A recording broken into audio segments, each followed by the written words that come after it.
Morning டிஃபனுக்கும் evening ஸ்நாக்கும் perfect choice அப்பம் with கார சட்னி. ரொம்ப ஈஸியான ரெசிபி, பட் சூப்பர் டேஸ்ட்டுக்கு பக்கா கேரண்டி.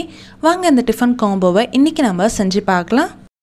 இதை செய்கிறதுக்கு ஒரு டம்ளரில் தலை தட்டி பச்சரிசி எடுத்துக்கோங்க. உளுத்தம்பருப்பு அளவு பார்த்தீங்கன்னா பச்சரிசி எடுத்த டம்ளரில் மேலே கோபுரம் மாதிரி உளுத்தம்பருப்பை வச்சு அந்த அளவு எடுத்துக்கோங்க. இப்போது எடுத்து வச்சுருக்க பச்சரிசியும் உளுத்தம்பருப்பையும் 2 மணி நேரம் தண்ணியில் ஒன்றா போட்டு ஊற வச்சுக்கோங்க.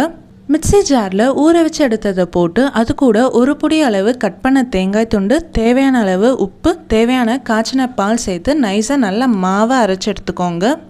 மூவியில் என்ன தான் சாஃப்டான பிஜிஎம் இருந்தாலும் ஒரு மாசான டான்ஸ் சாங் இருந்தால் தான் ட்ரெண்டிங் ஆகி பிளாக் பஸ்டர் ஆகும். அந்த மாதிரி தான் இந்த சாஃப்டான அப்பத்துக்கு நல்ல ஸ்பைசியான கார சட்னி இதோ. 30 பல் பூண்டு, ஒரு வெங்காயம், ஒரு தக்காளி, 4 காய்ந்த மிளகாய், தேவையான அளவு சால்ட் போட்டு மிக்ஸியில் நைஸாக அரைச்சி எடுத்துக்கோங்க.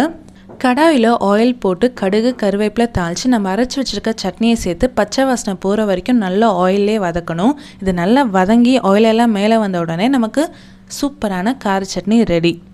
இப்போது ஒரு கடாயில் தேவையான அளவு ஆயில் ஊற்றி நம்ம அரைச்சி வச்சுருக்க பச்சரிசி மாவில் இருந்து ஒரு கரண்டி மாவு எடுத்து கடாயில் ஊற்றி ஒரு பக்கம் வேக வச்ச அப்புறம் இன்னொரு பக்கம் திருப்பி ஆயிலில் வேக வச்சு எடுத்தால் நமக்கு சூப்பரான அப்பம் ரெடி. கண்டிப்பாக மிஸ் பண்ணாமல் ட்ரை பண்ணி பாருங்கள், சூப்பராக இருக்கும்.